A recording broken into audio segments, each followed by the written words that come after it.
بسم اللہ الرحمن الرحیم الحمد للہ والصلاة والسلام علی رسول اللہ وعلی آلہ وصحبہ من والاه اما بعد۔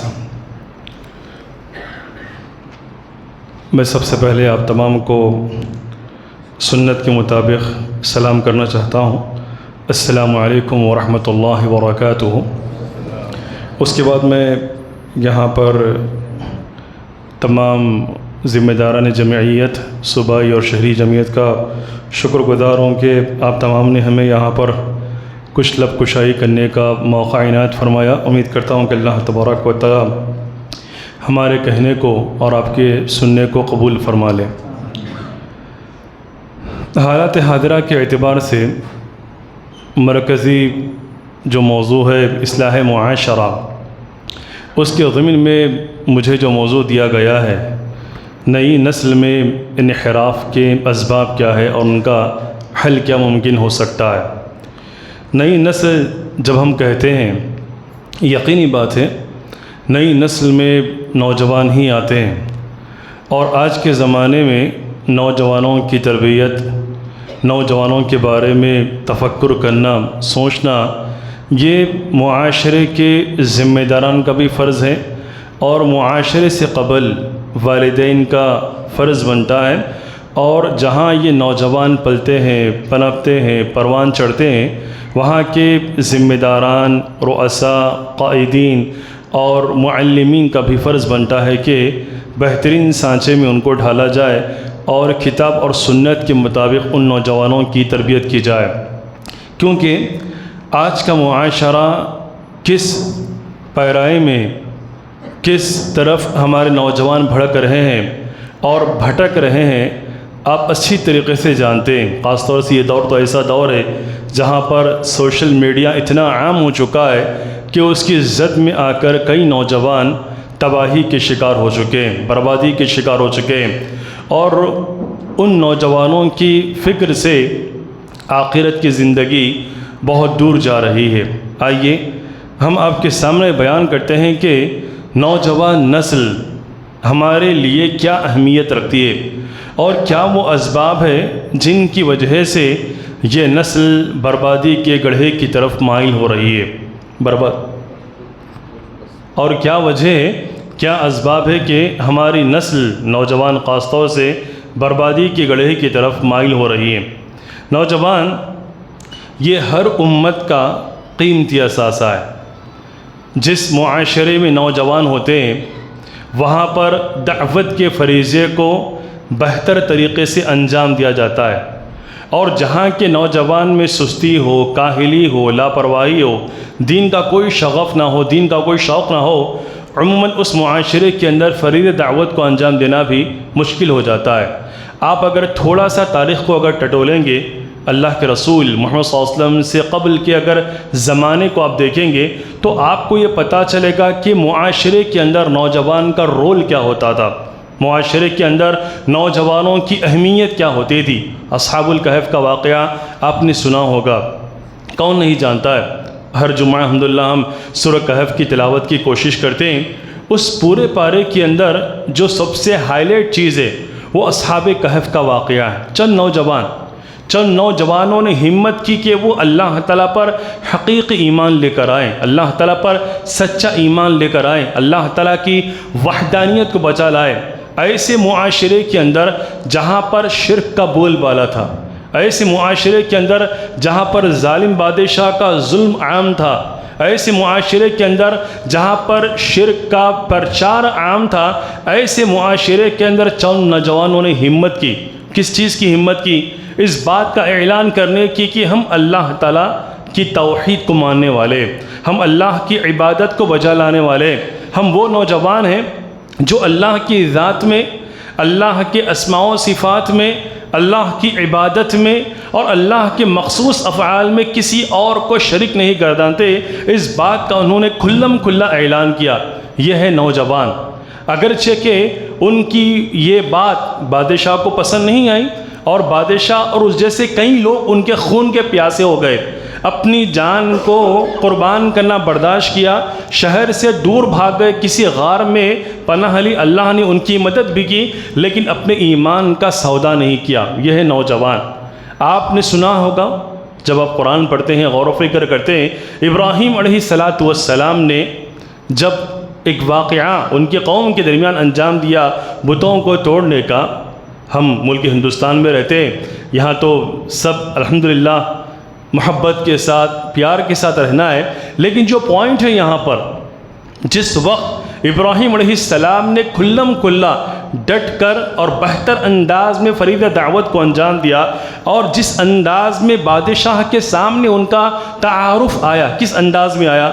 سمعنا فتن، ہم نے سنا کہ وہ ایک نوجوان ہے، وہ ایک نوجوان ہے. تو یہ کارنامہ، یہ ہمت، یہ طاقت، یعنی کہ غیر مسلم بھائی اور بہنوں کے سامنے کھڑے ہو کر بربلا انداز میں فرید دعوت کو انجام دینا، یہ ایک نوجوان ہی کا کام تھا، یہ ایک نوجوانی کا کام تھا. اور آپ دھیرے دھیرے جب آگے بڑھیں گے، آپ صحابہ کرام کی زندگی کو ٹٹولیں گے، اللہ کے رسول محمد صلی اللہ علیہ وسلم اور دیگر انبیاء کے بعد، تو آپ کو پتہ ہوگا کہ نوجوان صحابہ نے کس قدر اپنی قربانیوں کو اپنی سامنے پیش کیا، اپنے سامنے پیش کیا. غزوہ بدر کے اندر جن 2 بچوں نے ابو جہل کا قتل کیا تھا، ان کے اندر وہ کون سی طاقت تھی جو انہیں یہاں تک لے کر آئی؟ وہ ایمان کا جوش، وہ ایمان کا ولولہ، اللہ کے رسول پر ایمان کی طاقت، اللہ تعالیٰ پر ایمان کی طاقت. اور ایسے کئی مثالیں آپ کو صحابہ کرام کی زندگیوں میں ملتی جائیں گی انشاءاللہ. تو یہ حقیقی معنی میں آج کے نوجوانوں کو ضرورت ہے کہ اس طریقے کا ایمان، اس طریقے کا جوش، اس طریقے کی ہمت اور اس طریقے کی طاقت اپنے اندر پیدا کرے، تاکہ وہ اپنے معاشرے کے اندر بہتر طریقے سے فرید دعوت کو انجام دے پائے. لیکن آج کے معاشرے کے اندر ہم دیکھ رہے ہیں کہ ہمارے نوجوان ہر اعتبار سے ان میں انحراف آ چکا ہے، بگاڑ آ چکا ہے، فساد آ چکا ہے، تبدیلیاں آ چکی ہیں.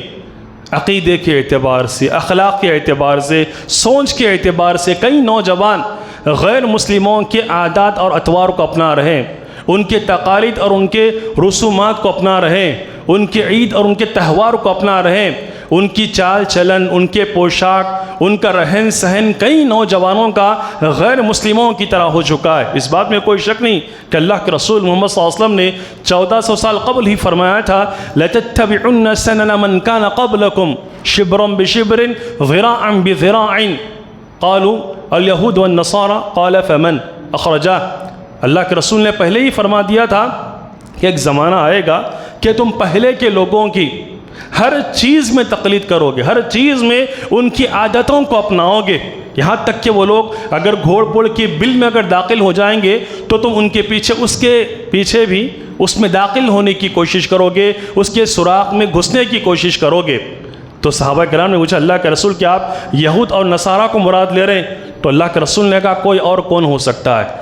اور آج کا نوجوان آپ اگر دیکھیں، مغربی تہذیب کا، غیر مسلم کلچر کا اس قدر دیوانہ ہو چکا ہے، دل دادا ہو چکا ہے کہ جب ہم اسے اگر سمجھانے بھی جاتے ہیں، اس کی اصلاح بھی اگر کرنا چاہتے ہیں، تو وہ نوجوان سننے کے لیے آمادہ نہیں ہوتا ہے، سننے کے لیے بالکل بھی تیار نہیں ہوتا ہے. وہ کہتا ہے یہ نیو کلچر ہے، نیا ماڈرن، نیا زمانہ، نئی تہذیب، نئی ثقافت. لیکن وہ یہ نہیں سوچ رہا ہے کہ اس تہذیب کو اپنا کر، اس ثقافت کو اپنا کر غیر مسلموں کے جو کلچرز ہیں، آپ بال رکھنے کا طریقہ دیکھ لیجئے، کپڑے پہننے کا طریقہ دیکھ لیجئے، داڑھی چھوڑنے کا طریقہ دیکھ لیجئے، ایسے کئی عادات و اطوار جو غیر مسلموں کی خصوصیات ہے، غیر مسلموں کے عقائد کا حصہ ہے، ان کے شعائر کا حصہ ہے، اسے اپنا کر نوجوان فخر محسوس کر رہا ہے، جبکہ اس کے پیچھے اس کی آخرت تباہ ہو رہی ہے، اس کی آخرت برباد ہو رہی ہے.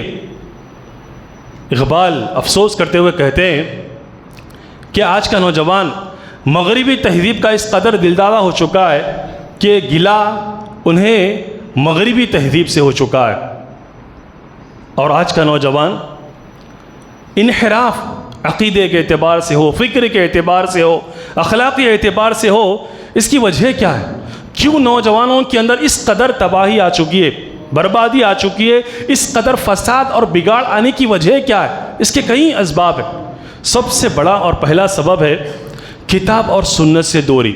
آج کا نوجوان جتنا اللہ کی کتاب اور سنت رسول سے کنارہ کشی اختیار کرے گا، دوری اختیار کرے گا، اتنا ہی وہ انحراف کا شکار ہوگا، چاہے وہ انحراف عقیدے کا ہو، چاہے وہ تغیر، تبدیلی، بگاڑ، فساد اخلاق کا ہو، یا پھر تعلیم کا ہو، یا پھر سوچ کا ہو۔ جتنا آج کا نوجوان قرآن سے دور ہوتا جائے گا، سنت سے دور ہوتا جائے گا، اتنا ہی وہ ہر قسم کی فساد اور انحراف کا شکار ہوگا۔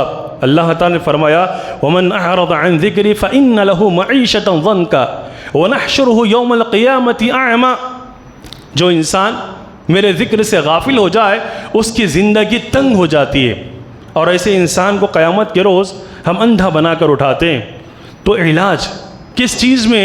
کہ ہر نوجوان اپنے آپ کو کتاب اللہ کا مصداق بنائے، اپنے آپ کو سنت رسول کا عملی جامہ پہنائے، تاکہ وہ ہر قسم کے انحراف سے اپنے آپ کو محفوظ رکھ سکے۔ اور دوسرا اہم ترین سبب شیطان، وہ تو آپ جانتے ہی ہیں کہ ازل سے انسان کا دشمن ہے، سب سے بڑا دشمن ہے، یہ تو جنگ قیامت تک جاری رہے گی۔ شیطان نے اللہ تعالیٰ کے سامنے اس بات کا چیلنج رکھا تھا ثُمَّ لَآتِيَنَّهُم مِّن بَيْنِ أَيْدِيهِمْ وَمِن خَلْفِهِمْ وَعَنْ أَيْمَانِهِمْ وَعَنْ شَمَائِلِهِمْ وَلَا تَجِدُ أَكْثَرَهُمْ شَاكِرِينَ، میں تیرے بندوں کی آگے سے جاؤں گا، پیچھے سے جاؤں گا، دائیں سے جاؤں گا، بائیں سے جاؤں گا، ہر طرف سے انہیں بھٹکانے کی کوشش کروں گا۔ اور اب دیکھیے، آپ آج دیکھ رہے ہیں آپ مسلمانوں میں نوجوانوں کا کیا عالم ہو چکا ہے، مغربی تہذیب، غیر مسلموں کے عادات و اطوار اپنانا، ان میں ڈھل جانا، وہ فخر محسوس کر رہے ہیں، اور یہ چیز آج سچ ثابت ہو رہی ہے۔ شیطان کے وہ حملوں کے پکے شکار ہو چکے ہیں، اور شیطان نے جو چیلنج وہاں پر کیا تھا آج وہ اسے انجام دینے میں کامیاب ہو رہا ہے۔ لیکن اللہ نے یہ بات بھی کہی تھی کہ میرے نیک بندوں پر تیرا کوئی زور نہیں چل سکتا ہے۔ آج کا اگر نوجوان صحیح معنی میں اپنے آپ کو اگر شیطان کے چنگل سے اگر بچا لے، شیطانی حملوں سے اگر بچا لے، شیطان کیا چاہتا ہے؟ شیطان تو یہ چاہتا ہے کہ مسلمان کسی بھی طریقے سے اللہ کو بھلا دے، نوجوان خاص طور سے اللہ کو بھلا دے، کیونکہ یہ عمر کا جو مرحلہ ہوتا ہے، جوانی کا مرحلہ، اس عمر میں انسان آسانی کے ساتھ شیطانی بہکاوے میں آ جاتا ہے، وسوسوں میں آ جاتا ہے۔ لیکن جس کے پاس اللہ پر سچا ایمان ہو، جس کے پاس اللہ تعالیٰ سے سچی محبت ہو، آخرت اگر اس کی نگاہوں کے سامنے ہو، جنت اگر اس کے سامنے ہو، دوزخ کا عذاب اگر اس کے سامنے ہو، تو وہ نوجوان آسانی کے ساتھ شیطان کے چنگل میں نہیں آ سکتا ہے۔ اور تیسرا اہم ترین سبب، والدین کا بچوں کی تربیت پر زور نہ دینا۔ عموماً کئی والدین بچپن ہی سے بچوں پر صحیح معنی میں جو توجہ اخلاقی اعتبار سے، تربیت کے اعتبار سے مبذول کرنی چاہیے ہوتی ہے، وہ توجہ مبذول نہیں کرتے ہیں، چاہے وہ عقیدے کے مسئلے میں ہو، تربیت کے مسئلے، دین کے مسئلے میں ہو، عبادت کے مسئلے میں ہو۔ 7 سال اللہ کے رسول نے فرمایا جب بچہ 7 سال کا ہو جائے تو اس کی بستر الگ کر دو۔ اس چیز پر توجہ بہت کم ہو رہی ہے اپنے والدین کی۔ اللہ کے رسول نے کہا جب بچے 7 سال کے ہو جائیں تو انہیں نماز کی تلقین کرو، 10 سال کے اگر ہو جائے تو نماز کے ترک پر انہیں تم تأدیبی کارروائی کے طور پر مار سکتے ہو۔ ہمارے والدین اس مسئلے میں کس حد تک اللہ کے رسول کے عمل کو اپنا رہے ہیں، سنت کو اپنا رہے ہیں، ہم اچھی طریقے سے جانتے ہیں اس چیز کو۔ آج کے نوجوان اذان سن کر بھی مسجد کے لیے مسجد کی طرف دوڑ کر نہیں آتے، وہیں آپ ان کو اگر کھیل کود کی طرف دعوت دیجئے، کوئی پارٹی طور پر انہیں اگر بلانا اگر چاہیں تو فوری اس پر لبیک کہتے ہیں، کوئی اور پروگرام کے تحت، کوئی لہو و لعب، کوئی اور تماشا، کوئی اور شغل وغیرہ۔ تو یہ کمزوری کہاں سے آتی ہے؟ ماں باپ کے پاس سے آتی ہے۔ جب ماں باپ ہی اگر اولاد کی اگر اس ناحیے سے تربیت نہ کرے، پرورش نہ کرے، تو یہیں سے بچوں میں بگاڑ پیش آ جاتا ہے، اخلاقی اعتبار سے، عقیدے کے اعتبار سے، سوچ کے اعتبار سے۔ تو ماں باپ پر یہ چیز فرض بنتی ہے کہ وہ اپنے نوجوان بچوں پر خاص طور سے توجہ دے، وہ کدھر جاتے ہیں، کہاں جاتے ہیں، اور کس چیز کا یوز زیادہ کرتے ہیں، اور پھر جو چیز وہ استعمال میں کرتے ہیں کس ناحیے سے اس چیز کا استعمال کرتے ہیں۔ ماں باپ کو سوچنا بہت ضروری ہے، تربیت۔ اسی لیے کہا جاتا ہے کہ انسان نیک بیوی کا انتخاب کرے، تاکہ وہ نیک بیوی آنے والی نسل کو بہترین دین سکھائیں، اخلاق سکھائیں۔ ہر کوئی جانتا ہے کہ ماں کی گود بچے کا پہلا مدرسہ ہے، ہر کوئی جانتا ہے یہ چیز، لیکن اس چیز کو ہم بھول جاتے ہیں۔ جب بچے پیدا ہوتے ہیں، پروان چڑھنے لگتے ہیں، تو ڈھیل دینا یہ سمجھا جاتا ہے کہ ایک نئے دور کا ایک نیا اسٹائل ہے، لیکن اس اسٹائل کے چکر میں ہم بچوں کو دین اسلام سے دور کرتے جا رہے ہیں۔ تو بچپن ہی سے اگر بچوں کی ذہن سازی کی جائے، انہیں اگر قرآن کی اہمیت سمجھائی جائے، رسول کی سنت کی اہمیت بتائی جائے، صحابہ کرام سے اگر محبت اور ان کے منہج کی اگر اہمیت بتائی جائے، تو انشاءاللہ بچوں کے اندر عقیدے کا انحراف، اخلاق انحراف اور جو بھی بگاڑ اور فساد ہے اس سے وہ محفوظ ہو سکتے ہیں۔ اسی لیے ایک انسان اپنے بچوں کو وصیت کر رہا تھا، وصیت کرتے ہوئے اس انسان نے اپنے بچوں کو جمع کر کے کہا، لقد احسنت الیکم صغارا وکبارا وقبل ان تولدوا، میں نے تم سب کے ساتھ ہر حال میں احسان کیا ہے، نیک برتاؤ کیا ہے۔ جب تم بچپن میں تھے تب بھی میں نے تمہارے ساتھ حسن سلوک کیا، جب تم بڑے ہو گئے تو بحیثیت والد میرا احسان تمہارے ساتھ ہمیشہ رہا۔ اور اس نے یہ بھی کہا کہ تمہاری ولادت سے قبل، تمہاری پیدائش سے قبل ہی میں نے تمہارے ساتھ احسان کیا۔ تو بچوں نے سوال کیا، اے ابا جان، آپ کا جو احسان بچپن میں رہا ہم اسے جان چکے ہیں، اور آپ کا حسن سلوک ہم بڑے ہونے کے بعد بھی رہا، ہم اس چیز کو بھی جان چکے ہیں، لیکن ہماری ولادت سے قبل آپ نے کہا کہ حسن سلوک کیا، تو ہماری پیدائش سے قبل ہم تو پیدا ہی نہیں ہوئے تھے، تو پھر آپ نے ہمارے ساتھ کیسے حسن سلوک کیا؟ تو اس والد نے کہا، لقد اخترت لکم امہات بررہ، میں نے تمہارے لیے نیک ماؤں کا انتخاب کیا، میں نے تمہارے لیے دیندار ماؤں کا انتخاب کیا۔ تو یہیں سے تربیت کا آغاز ہوتا ہے۔ گھر کی خاتون، گھر کی ماں جتنا اپنے آپ کو تربیت یافتہ، اپنے آپ کو جتنا تعلیم یافتہ اور اپنے آپ کو جتنا عقیدے کے اعتبار سے، تربیت کے اعتبار سے، اخلاقی اعتبار سے، فکر کے اعتبار سے بہتر رکھتی ہے، اس کا ہو بہو اثر اس کی اولاد پر ہوتا ہے، وہی اثر اس کی اولاد پر ہوتا ہے۔ اس کی ایک چھوٹی سی مثال میں آپ کو دیتا ہوں، ایک چھوٹی سی مثال۔ جب ابراہیم علیہ السلام ایک ایسی وادی میں جہاں پر کوئی چرند پرند کچھ چیز آباد نہیں تھی، ایسے وادی میں، ایسے علاقے میں اپنی بیوی ہاجر اور اپنے بچے کو چھوڑ جاتے ہیں، اپنے بچے کو چھوڑ جاتے ہیں۔ کس کے بھروسے پر؟ صرف اللہ کی ذات پر، اللہ پر توکل کرتے ہوئے۔